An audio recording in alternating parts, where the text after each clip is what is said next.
आज के मॉर्निंग जपा सेशन में सबका स्वागत है। हम लोग स्वागत करेंगे अगेश कृष्ण लीला माता जी का। माता जी आपका बहुत बहुत स्वागत है।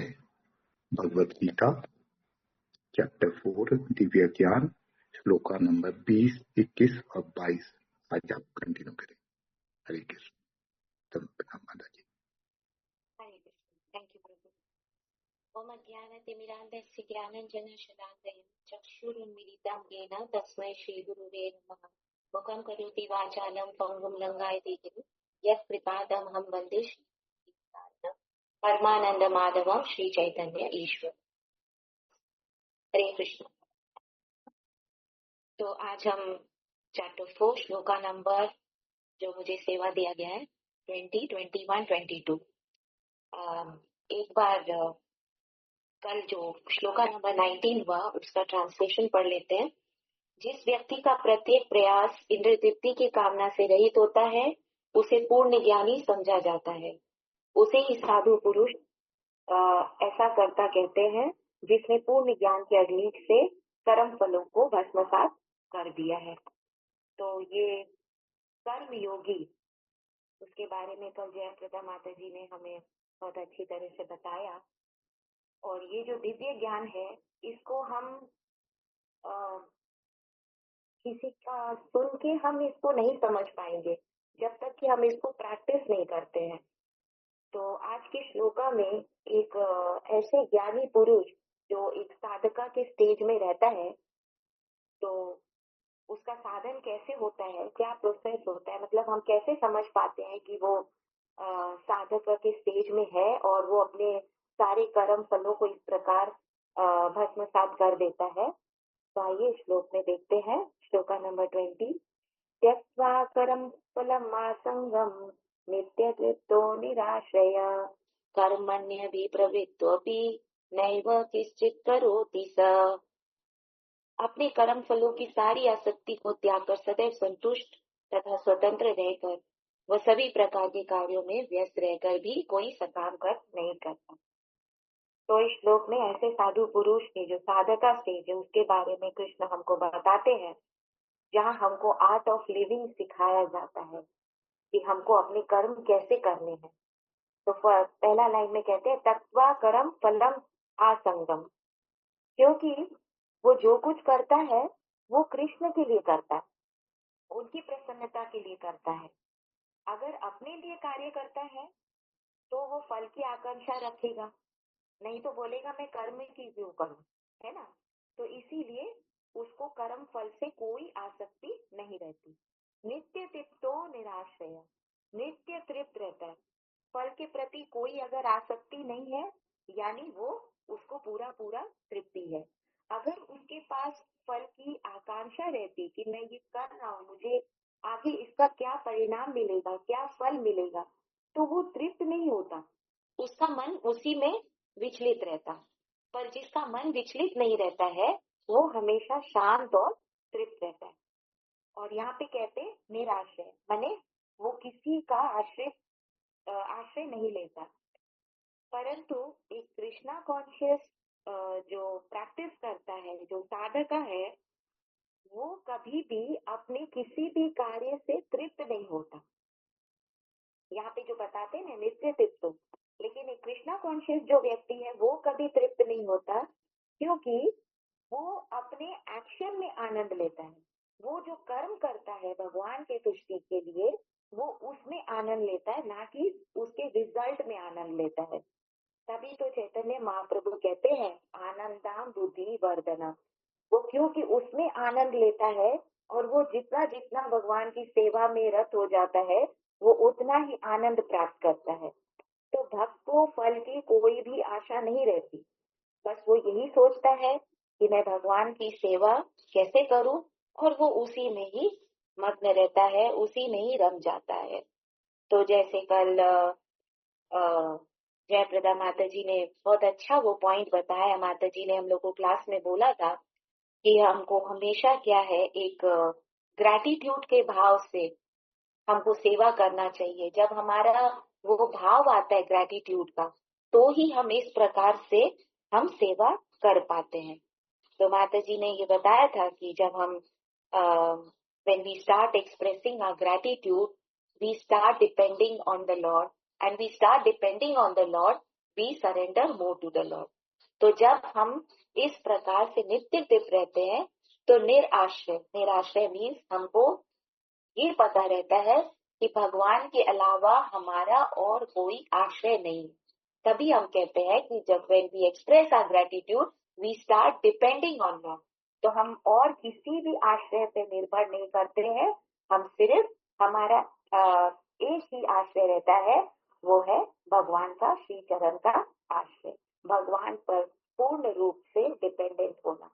और जब हम इस प्रकार डिपेंडेंट हो जाते हैं तो हम पूर्ण रूप से भगवान की शरणागति हो जाते हैं, पूर्ण रूप से सरेंडर हो जाते हैं। और अगर हम इस प्रकार से कर्म करते हुए भी हम कर्म नहीं करते, तभी आ कहते हैं कर्मण्य भी अगर प्रवृत्तोपि नैव किंचित् करोति सः। तो हम कर्म करते हुए भी हम कर्म नहीं करते, तो फल की आशा नहीं रहती हमको। तो यहाँ हम एग्जाम्पल से समझ सकते हैं, जब नारद मुनि ने गोपियों से जाके कहा था कि भगवान के सिर में दर्द है तो तुम अपनी चरण धूली दे दो, तो वो लोग परिणाम के बारे में नहीं सोचे, वो ये नहीं सोचे कि हमको क्या इसके लिए नरक जाना पड़ेगा, जैसे कि नारद मुनि ने उन्हें बताया था, लेकिन वो सिर्फ भगवान को तृप्त करने के बारे में सोच रहे थे, उसमें ही आनंद लेना चाहते थे, तो उन्होंने अपनी चरण धूली दे दी। तो ऐसे एक साधक जो अपने फल की इच्छा नहीं रखता है, अपने कार्य के फल की इच्छा नहीं रखता है, ना ही उसके बारे में ज्यादा सोचता है, बस वो यही सोचता है कि मैं भगवान को कैसे तृप्त करूं। तो यहाँ पे प्रभुपाद अपने परपट में बहुत सुंदर ये जो सेंटेंस में पढ़ रही हूँ उसको लिखते हैं, कर्मों के बंधन से इस प्रकार की मुक्ति तभी संभव है जब मनुष्य कृष्ण भावना भवित होकर हर कार्य कृष्ण के लिए करता है। कृष्ण भावना भवित व्यक्ति भगवान के शुद्ध प्रेम वश ही कर्म करता है, फलस्वरूप उसे कर्म फलों के प्रति कोई आकर्षण नहीं रहता। तो ये ऐसा एक साधक कब कर सकता है, जब वो भगवान से प्रेम करता है। तो हम इसको और एक एग्जाम्पल से समझ सकते हैं। जब प्रभुपाद अमेरिका गए थे, वहाँ के जो अमेरिकन थे, जो हिप्पीज थे, उनको भगवान प्रभुपाद ने भक्त बनाया, और वो प्रभुपाद के लिए हर कोई कार्य करने के लिए तत्पर रहते थे, वो चाहे बुक डिस्ट्रीब्यूशन हो, नगर संकीर्तन हो, या प्रचार का कार्य हो, कोई भी कार्य करने के लिए तत्पर रहते थे। क्यों? क्योंकि वो श्रील प्रभुपाद से प्रेम करते थे। तो जब हम भगवान से प्रेम करते हैं, भगवान के शुद्ध भक्तों से प्रेम करते हैं, तभी हम इस प्रकार का कार्य कर सकते हैं। और जब हम इस प्रकार का कार्य करेंगे तो हमारा जो है कर्म फल हमको नहीं लगता, हम किसी भी कर्म से नहीं बंधते। जैसे कि पहले श्लोक में कहा था कि अपने सारे कर्म से वो कर्म फल का भस्मसात कर देता है। तो ये हुआ श्लोका नंबर 20। आज क्योंकि 3 श्लोक है तो थोड़ा समय का अभाव है, तो जल्दी करते हैं। श्लोका नंबर 21। नैराशीर्य चित्तात्मा त्यक्त सर्व परिग्रह शरीरम केवलम कर्म कुर्वन् आप्नोति किल्बिषम्। तो यहाँ पे कहते हैं कि कृष्णा कहते हैं, जो साधक एक परफेक्शन स्टेज में पहुंच चुका है, उसका जो इस प्रकार से प्रैक्टिस करता है, साधना करता है, जब वो एक परफेक्शन अटेन करता है तो उसके क्या लक्षण होते हैं, ऐसे कर्म योगी के बारे में यहाँ हमको भगवान बताते हैं। निराशी या चित्तात्मा, वो अपनी सारी इंद्रियां, अपनी मन, अपनी बुद्धि को संयमित कर लेता है। इस कारण वो जो भी कार्य करता है वो अपने लिए नहीं बल्कि भगवान के लिए करता है। वो और ऐसे भगवान के लिए किया गया कार्य में कोई कर्म फल उसको नहीं लगता।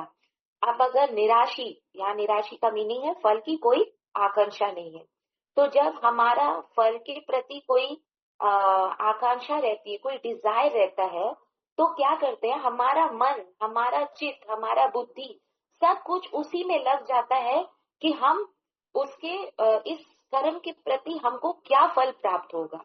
लेकिन अगर किसी को कोई आशा ही नहीं रहेगी अपने कर्म के प्रति, तो उसका मन, चित्त, आत्मा, बुद्धि, इंद्रियां सब कुछ जो है वो संयमित हो जाती है।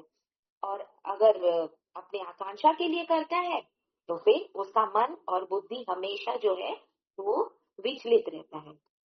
और अगर मन विचलित रहेगा तो क्या करेगा, अ, उस कर्म फल के ऊपर उस कर्म के ऊपर वो जो क्या है अपना स्वामित्व का भाव जो है उसके अंदर आ जाता है। जैसे कि सेकंड लाइन में कहते हैं तत्व सर्व परिग्रह, स्वामित्व के भाव को वो त्याग देता है। अगर इस प्रकार कर्म करता है तो स्वामित्व के भाव को वो त्याग देता है। श्रील प्रभुपाद परपट में समझाते हैं कि जब हम हाथ को हिलाना चाहते हैं तो वो स्वेच्छा से नहीं बल्कि सारे शरीर की चेष्टा से हिलता है। उसी प्रकार एक कृष्ण भावनामृत व्यक्ति जानता है कि वे भगवान के हाथ एक निमित्त मात्र है। कोई भी कार्य वो खुद नहीं कर पाता जब तक कि भगवान की इच्छा नहीं हो। अगर हम हाथ को शरीर से अलग कर दे तो क्या वो हिल सकता है? नहीं हिल सकता। लेकिन वही हाथ जब शरीर से जुड़ा हुआ रहता है तो वो कैसे भी चाहे वो हिला सकता है। उसी प्रकार हम जब भगवान के लिए कार्य करते हैं तो हमें ये समझना है कि हम उस कार्य को हम स्वेच्छा से नहीं कर रहे, हम जस्ट भगवान के एक निमित्त मात्र है। और भगवान के हाथों हम एक कठपुतली के तरह है। जैसे शिला प्रभुपाद कहते हैं कि मैं कृष्णा आपके हाथ एक कठपुतली की तरह हूँ, आप जैसे चाहिए मुझे नचाइए। उनकी अपनी कोई इच्छा उसमें नहीं है। तो फिर यहाँ थर्ड लाइन में कहते हैं शरीरम केवलम कर्म। तो क्या कठपुतली की तरह मतलब क्या वो बस जैसे अगर हम उनको कहेंगे आप ये करो तो वो करेगा, नहीं तो नहीं करेगा? नहीं, ऐसा नहीं है। शरीरम केवलम कर्म, तो शरीर के लिए जो भी कर्म वो करता है शरीर और आत्मा को मेंटेन करने के लिए करता है ताकि वो उस शरीर से भगवान की सेवा कर सके। और इसे क्या है पूर्वम आपनोति किल्बिषम, यानी इस तरह कार्य करता हुआ भी पाप रूपी फलों से प्रभावित नहीं होता। तो श्रील प्रभुपाद कहते हैं कि जब वो इतना ही सोच के करता है कि मैं अपने शरीर को कैसे मेंटेन करूं ताकि मैं भगवान की सेवा कर सकूं, तो वो क्या है उससे ज्यादा जो है वो संग्रह नहीं करता है। जरूरत से ज्यादा संग्रह नहीं करता, जरूरत से ज्यादा कार्य नहीं करता। उसको लगता है जितना मुझे शरीर को चलाने के लिए जितना आवश्यकता है मैं उतना ही संग्रह करूं, उससे ज्यादा नहीं। तो अगर इस प्रकार की उसकी बुद्धि उसकी चेतना रहती है, जैसे यहाँ पे कहते हैं ना मन बुद्धि चेतना सब उसमें लग जाता है, इस प्रकार अगर उसकी चेतना कार्य करती है तो शिला प्रभुपाद यहाँ पे लिखते हैं अपने परपट में आत्म साक्षात्कार के पूर्णता तत्पर कृष्ण भावना भावित व्यक्ति के पास इतना समय नहीं रहता कि वो अपने पास कोई भौतिक वस्तु रख सके। यानी वो जरूरत से ज्यादा संग्रह नहीं करता, क्योंकि अगर वो संग्रह करने का सोचेगा तो अपनी मन को अपनी बुद्धि को अपनी इंद्रियों को उसमें लगा देगा। पर वो ऐसा नहीं करता, बस इतना ही कर्म करता है जितना उसने शरीर चलाने के लिए आवश्यक है। और इस प्रकार वो क्या है बाकी सब चीजों के लिए वो भगवान के ऊपर पूर्ण रूपेण आश्रित हो जाता है। जैसे एक अबोध बालक या एक छोटा बच्चा है, वो खेलता है और पढ़ाई करता है जो भी करता है, पर उसको वो पूरी तरह से क्या अपनी माँ पर निर्भर निर्भर रहता है। उसको पता है कि जब समय होगा तो माँ मुझे खाना देगी, समय होगा माँ मुझे सुलाएगी, हर चीज में वो भगवान अपनी माँ के ऊपर निर्भर रहता है। तो उसी प्रकार ये कृष्ण भावना भवित व्यक्ति जो है वो अपने सारे कार्यों के लिए अपनी सारी जरूरतों के लिए भगवान पर निर्भर हो जाता है। और फिर भगवान चाहे वो जो भी उसके साथ करे उसको कोई फर्क नहीं पड़ता। एक अबोध पशु की तरह, अगर पशु को उसका स्वामी उसको कभी प्रेम से उसको रखता है कभी उसको मारता है तभी भी वो शिकायत नहीं करता। तो ऐसा व्यक्ति जो एक साधका जो एक परफेक्शन की स्टेज में पहुंच चुका है, हम वो भजन सुनते हैं मारो भी राखो भी जो इच्छा तुहार, नित्य दास से प्रति दुआ अधिकार। आपका मेरे शरीर पे पूरा अधिकार है, आप चाहे हमें मारे हमें रखे, उससे उनको कोई फर्क नहीं पड़ता। बस वो भगवान के ऊपर पूर्ण रूप से आश्रित हो जाते हैं, जैसे कि एक बच्चा अपने माँ के ऊपर आश्रित रहता है, पूरा डिपेंडेंट रहता है। तो ऐसा व्यक्ति कर्म करते हुए भी वो अकर्म करता है, अपने कर्म फलों में नहीं फंसता। नेक्स्ट हम देखते हैं श्लोका नंबर 22। यद्दिच्छलाभ संतुष्टो द्वंद्वितो विमत्सर समसिद्धाव सिद्धो च कृत्वापि न निबध्यते। जो स्वतः होने वाले लाभ से संतुष्ट रहता है, जो द्वंद्व से मुक्त रहता है और ईर्ष्या नहीं करता, जो सफलता तथा असफलता दोनों में स्थिर रहता है, वह कर्म करता हुआ भी कभी बंधता नहीं। तो यहाँ पे क्या कहते हैं, यह दृक्षा लाभ संतुष्टो, उसको जो कुछ लाभ मिलता है वो उसी में संतुष्ट रहता है। तो शिला प्रभुपाद अपने एक लेक्चर में जो ईशोपनिषद के ऊपर दिया था, उसमें कुत्ते का एग्जाम्पल देते हैं कि एक कुत्ता अपने मुंह में रोटी लेकर भागता है उसको खाने के लिए, और वो एक ऐसी जगह जाता है जहाँ पे पानी रहता है, और पानी में वो अपना ही परछाई देखकर सोचता है कि वहां एक दूसरा कुत्ता है और उसके मुंह में रोटी है। तो वो क्या करता है, अपना जो रोटी है उसके बारे में चिंता नहीं करके वो सोचता है कि मैं उस रोटी को कैसे लूं। शैडो में उसको लगता है कि हाँ उसके पास कोई रोटी है, और वो जैसे ही उस रोटी को प्राप्त करने के लिए मुंह खोलता है, जो उसके पास रोटी रहता है वो भी पानी में गिर जाता है। तो इसी प्रकार हम समझ सकते हैं कि हमको जो कुछ भी मिलता है हमको संतुष्ट रहना चाहिए। ये नहीं ईर्ष्या नहीं करना चाहिए किसी से भी कि अरे उसके पास इतना है तो मेरे पास नहीं है, ये हमको नहीं सोचना है। क्योंकि प्रभुपाद ईशोपनिषद में वो जो श्लोक आता है, ईशावास्यम इदम सर्वम, उसमें यही कहते कि हमारे लिए जो कोटा हमारे कर्म के अनुसार हमको जो भी प्राप्त होता है हमको उसी में ही संतुष्ट होना चाहिए। अगर हम उससे संतुष्ट नहीं होते हैं तो हम दूसरे के पास जो भी होता है हम उससे ईर्ष्या करते हैं और उससे पाने की कोशिश करते हैं। तो यहाँ पे एक बहुत सुंदर फ्रेज राधे श्याम प्रभु ने दिया था एक लेक्चर में, too much need causes greed which leads to bleed.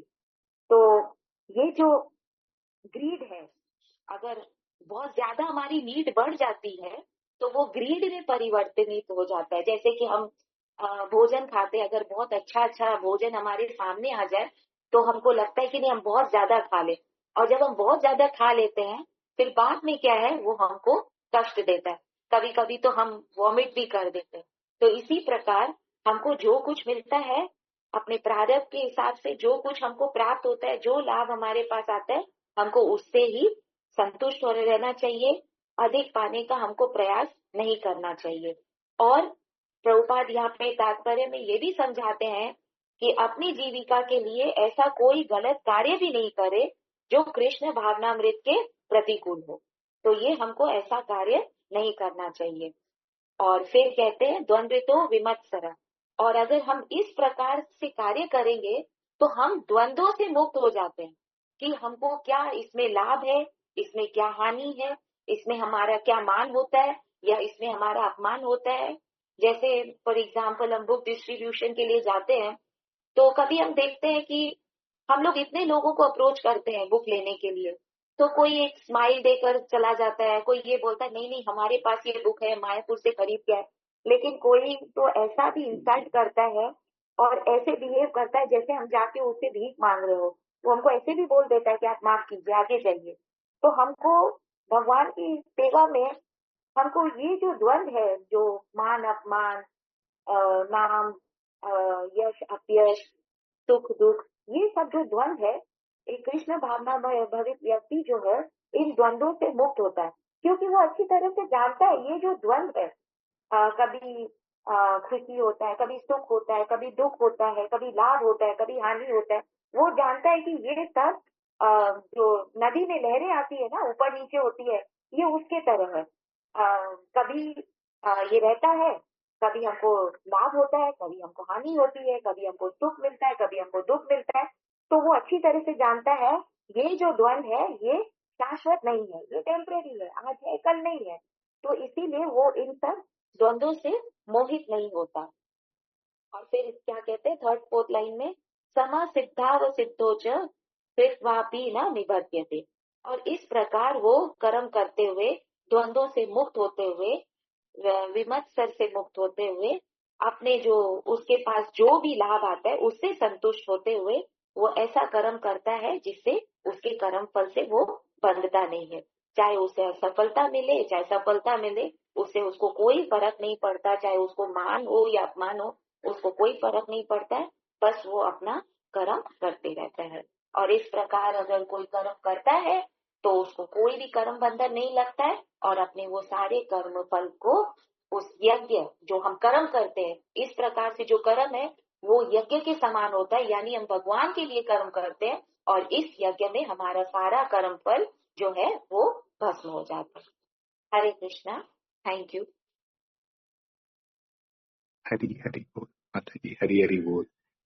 बहुत सुंदर, बहुत सुंदर, बहुत अच्छा था श्लोका, और बहुत अच्छे से आपने सही सही एग्जाम्पल में बहुत सारे एग्जाम्पल दे दे के बताए कि ये जो कर्म फल है उसमें जो लोग आसक्ति को त्याग कर सदैव संतुष्ट रहते हैं, उसमें आपने बहुत कि हमको कोई आसक्ति नहीं थी। जैसे आपने उदाहरण दिया इसमें गोपियों का, कि वो भगवान के लिए कुछ भी करने तैयार थी, चाहे उसका परिणाम कुछ भी हो। तो जो लोग कर्म फल करते हैं और ये परिणाम सोच लेते हैं कि नहीं हम सारा कर्म भगवान के लिए करेंगे, तो उनके ऊपर कोई कर्म फल नहीं लगता। इसी तरीके से आपने और भी श्लोकों में जो सब उदाहरण दिए, बहुत बहुत सुंदर था माता जी, बहुत सुंदर। थैंक यू माता जी।